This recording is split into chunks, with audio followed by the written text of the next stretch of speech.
Some time ago I posted a picture of how we feed alfalfa to our goats. As anybody that feeds alfalfa or any other sort of expensive feed to goats knows, a lot of it can end up on the floor. We used to end up with about 50 to 60% of it on the floor here. I wanted to show you some of the existing feeders that are here on the farm that I manage for my employer. This is my favorite right here. You'll notice it's got a concrete base, and then it has two welded rebar sections which they've put on here. And we walk down where you can see that a little clearer. You can kind of see where the sections join together here, and you can see their design. I definitely like this two rebar design. It makes stepping up higher to the feeder a lot better. Now this is the way the feeder was when we got here with the wood slats, which is great, but it allows the goats to pull out way too much feed, which ends up on the ground, which ends up soiled, wasted, less money in your pocket. So what we experimented with are these, I call them welded wire panels. They're, I think, 2 by 4 inch, pretty thick.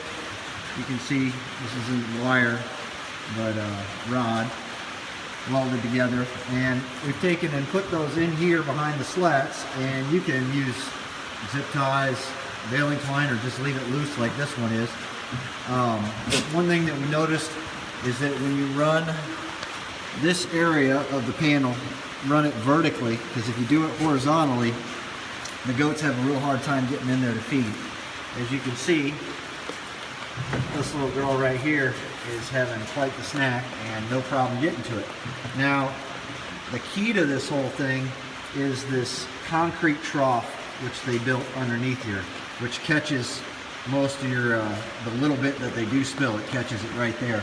And we clean that out with a leaf blower every day because, well, as you can see down there, goat berries and other miscellaneous items end up in there, so we want to keep them healthy, so we clean that out. Now here's another type that they did with the wood trough on the bottom.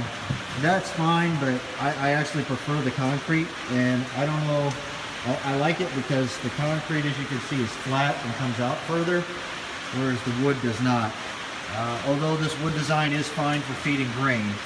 And I'll show you one other variation they did on this design down here, which we actually do not use very often. Single rebar, does have a bigger flat trough on it, so it might work. Part of the problem with this one, the animals, I don't know, for some reason this one ends up getting messy, and we just don't have enough animals right now that we really need that capacity, so we don't use it. Long story short, that little piece of panel might cost you a couple bucks, but it's going to save you a lot in feed.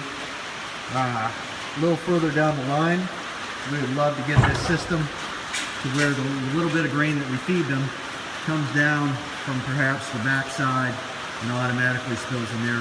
If you've ever fed goats, trying to carry a bucket through a crowd of them is interesting to say the least. I hope this has been helpful. I hope it saves you some money and provides you some healthy animals. Until later, bye. If you found our video helpful, I would just ask one favor of you, and that's to visit moboergoats.com. That is the Ganserite Boer Goats website. That's moboergoats.com, and from there you can like our Facebook page, and we'd really appreciate it if you would sign up for our mailing list while you're there. Thank you.